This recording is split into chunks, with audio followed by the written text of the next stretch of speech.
Hello, my name is Vanessa Villanueva, but you can call me Miss Villanueva. And I'm going to be interviewed today. I'm going to ask you some questions. So, first, what's your name? Hi, my name is Melina Collins. People usually call me Mel, since it's easier for them to say little.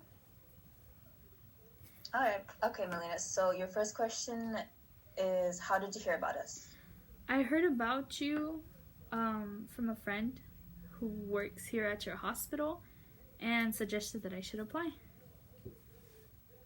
So, how did you get into communication? I started communication in college. I took 2 communication classes and ended up taking most of the communication courses offered. For example, interpersonal, intercultural, organizational, speech and rhetoric, as well as small group and public speaking, though I still get nervous when I have to present or to speak in public. But other than that, it was an interesting subject to me, and it's pretty funny that I feel introverted, but everyone else says that it was a perfect change in major for me. All right. So, do you prefer working on your own or with others? Both are very good options, but I feel like it depends on what the work or the project is that I will be working with. And it also depends on who my team consists of, because there can be some people who are active in working with teams and other people who are kind of forced to be in teams. So again, it all consists of the people working in a team, in my team. Do you have experience writing press releases? No, I do not have any experience, but I'm willing to learn or devote time into learning if given the opportunity to do so.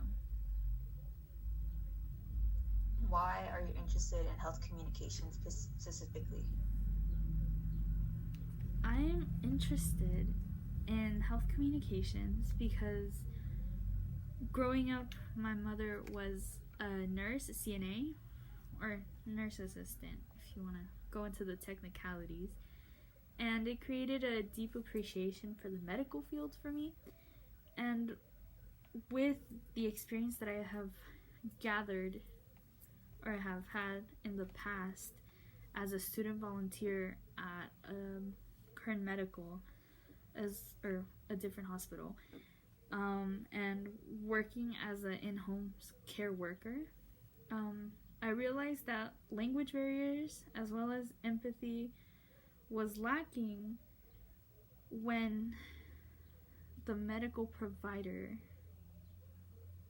would communicate with the patient. Empathy gets lost in translation, as well as community-wise, the community outreach programs or events would sometimes occasionally have low turnout because sometimes they struggled to read or understand the flyers that are put out by organizations. All right, so do you have any questions?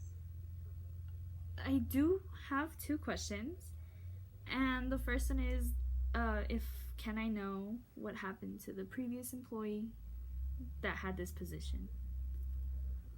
So, the previous employee that had this position, they had a major family emergency recently, so they had to move back in with the family, which interfered with their position, and they ultimately had to quit. Oh, I hope they're doing better now.